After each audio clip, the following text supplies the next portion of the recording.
पहले समय में किसी नगर में एक धनी व्यापारी रहता था। दूर दूर तक उसका व्यापार फैला हुआ था। नगर के सभी लोग उस व्यापारी का सम्मान करते थे। इतना सब कुछ होने के बावजूद भी वह व्यापारी बहुत दुखी रहता था, क्योंकि उसका कोई पुत्र नहीं था, जिस कारण अपने मृत्यु के पश्चात व्यापार के उत्तराधिकारी होने की चिंता उसे हमेशा सताती थी। पुत्र प्राप्ति की इच्छा से व्यापारी प्रत्येक सोमवार भगवान शिव की व्रत पूजा किया करता था और शाम के समय शिव मंदिर में जाकर शिव जी के सामने घी का दीपक जलाया करता था।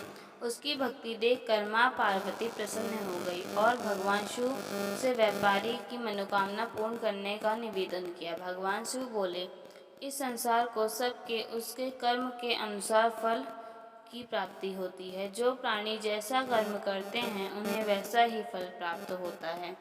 शिव जी द्वारा समझाने के बावजूद माँ पार्वती नहीं मानी और उस व्यापारी की मनोकामना पूर्ति हेतु वह शिव जी से बार बार अनुरोध करती रही।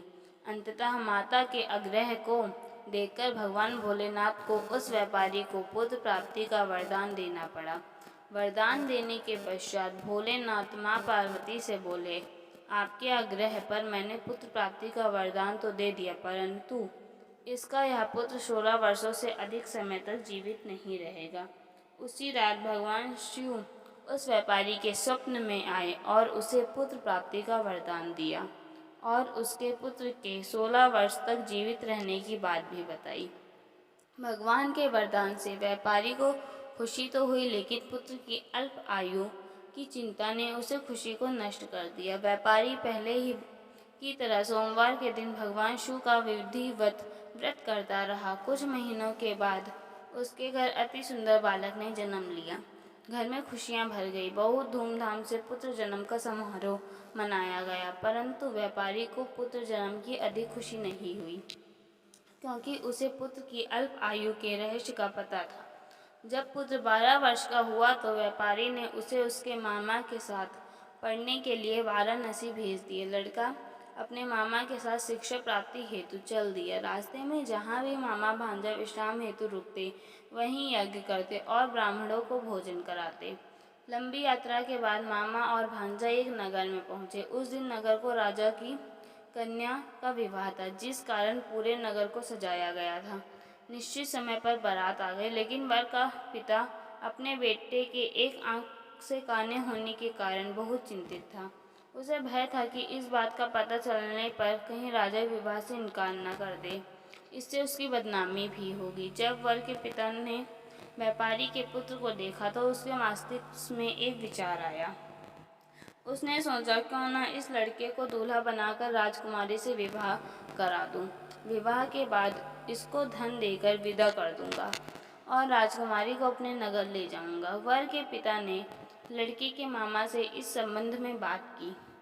मामा ने धन मिलने की लालच में वर के पिता की बात स्वीकार कर ली। लड़के को दूल्हे का वस्त्र पहनाकर राजकुमारी से विवाह करवा दिया।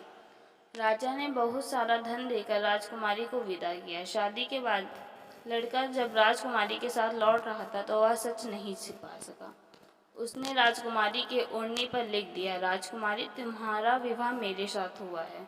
मैं तो वाराणसी पढ़ने के लिए जा रहा हूँ और अब तुम्हें जिस नव युवक की पत्नी बनना पड़ेगा वह कान्हा है। जब राजकुमारी ने अपनी ओढ़नी पर लिखा हुआ पढ़ा तो उसने कान्हा लड़के के साथ जाने से इनकार कर दिया। राजा सब बात जानकर राजकुमारी को महल में रख लिया। उधर लड़का अपने मामा के साथ वाराणसी पहुंच गया और गुरुकुल में पढ़ना शुरू कर दिया। उसकी आयु 16 वर्ष की हुई तो उसने यज्ञ किया। यज्ञ की समाप्ति पर ब्राह्मणों को भोजन कराया और खूब अन्न वस्त्र दान किए। रात को वह अपने शयन कक्ष में सो गए। शिव के वरदान के अनुसार शयनावस्था में ही उसके प्राण पखुंड उड़ गए। सूर्योदय पर मामा मित्र भांजे को देखकर रोने पीटने लगा। आसपास के लोग भी एकत्र होकर दुख प्रकट करने लगे। लड़के के मामा के रोने विलाप करने के स्वर समीप से गुजरते हुए भगवान शिव और माता पार्वती भी सुने। पार्वती ने भगवान से कहा, प्राणनाथ, मुझे इसके रोने का स्वर सहन नहीं हो रहे। आप इस व्यक्ति के कष्ट को अवश्य दूर करें। भगवान शिव ने प्राप्ति के साथ अदृश्य रूप में समीप जाकर देखा तो भोलेनाथ पार्वती से बोले, यह तो उसी व्यापारी का पुत्र है जिसे मैंने 16 वर्ष की आयु का वरदान दिया था। इसकी आयु पूरी हो चुकी है। माँ पार्वती ने फिर शिव से निवेदन कर उस बालक को जीवन देने का आग्रह किया। माता पार्वती के आग्रह पर भगवान शिव ने उस लड़के को जीवित होने का वरदान दिया और कुछ ही पल में वह जीवित होकर बैठ गया। शिक्षा समाप्त करके लड़का मामा के साथ अपने नगर की ओर चल दिया। दोनों चलते हुए उसी नगर में पहुंचे जहां उसका विवाह हुआ था।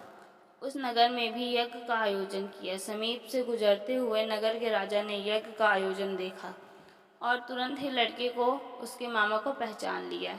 यज्ञ के समाप्त होने पर राजा मामा और लड़के को महल ले गया और कुछ दिन उन्हें महल में रखकर बहुत साधन वस्त्र आदि देकर राजकुमारी के साथ विदा कर दिया।